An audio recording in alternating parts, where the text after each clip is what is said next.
তোমার বাপ নামাজ পড়ে না যুবক, তাই তুমি নামাজ পড়ো না। তোমার বাপে ভাত খায় তাই তুমি ভাত খাও, পাকিস্তানের রুটি খায় তাই ওরা রুটি খায়, চাইনিজরা এইভাবে লাঠি দিয়ে খায়, ওরা লাঠি দিয়ে খায়।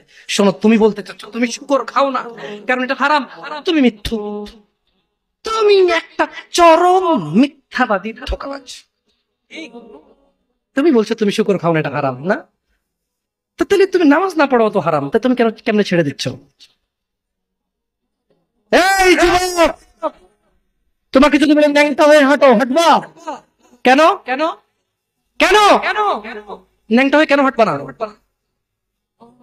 কি নোংরা কাজ, নামাজ পড়ো না, তোমার শরম লাগে না? শুকরের মদ কি রাস্তা হেঁটে মদ খেতে পারবে? কার সাহস আছে? এখানে সাহসের অভাব নেই, বাপরে বাপ, এই কথা বলে আবার কারো সাহস জায়গায় দিতে চাই না, তবে অনেকেই চাইবেন, অনেকেই। কেন শরম? কেন? কারণ কেউ যদি রাস্তা দিয়ে হেঁটে হেঁটে মদ খায়, ওর সাথে কেউ মেয়ে বিয়ে দিবে?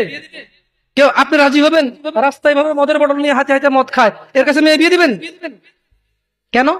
এটা নির্লজ্জ লোক মদ হেঁটে হেঁটে খায় ওপেনে, এই ছেলেটাই কিন্তু ওপেনে নামাজ পড়ে না, আপনি মেয়ে বিয়ে দিচ্ছেন। আপনি নাকি ধার্মিক, চিটিং ম্যাজিক। আমি আপনাকে বদনাম করতে আসিনি, কিন্তু আপনি মিথ্যুক, এটা বুঝে নেন। তো আচ্ছা, আপনাকে মিথ্যুক বলার পর আমার কতটুকু লাভ হলো? 2-4 লাখ টাকা যাবে ঢুকেছে, ঠিক না?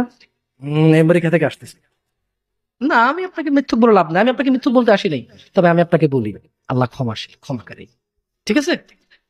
আপনি সত্য দাবিদার হবেন। একটা ছেলে প্রকাশ্যে মদ খেলে আপনি তার সাথে মেয়ে বিয়ে দেন না, একটা ছেলে প্রকাশ্যে নামাজ আদায় করে না,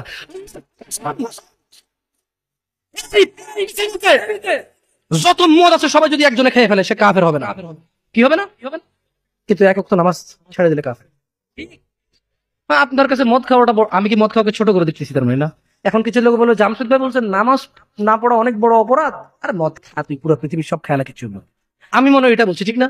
না, এরকম বুঝে ভাই, বুঝে এরকম অনেকে আছে, বুঝে, এটা বুঝিয়েন না, আমি উদাহরণ দিয়েছি। শরম করুন। আপনি বাপের সামনে সিগারেট খেতে লজ্জা করে, বাপের সামনে বেনামাজি থাকতে লজ্জা করে না।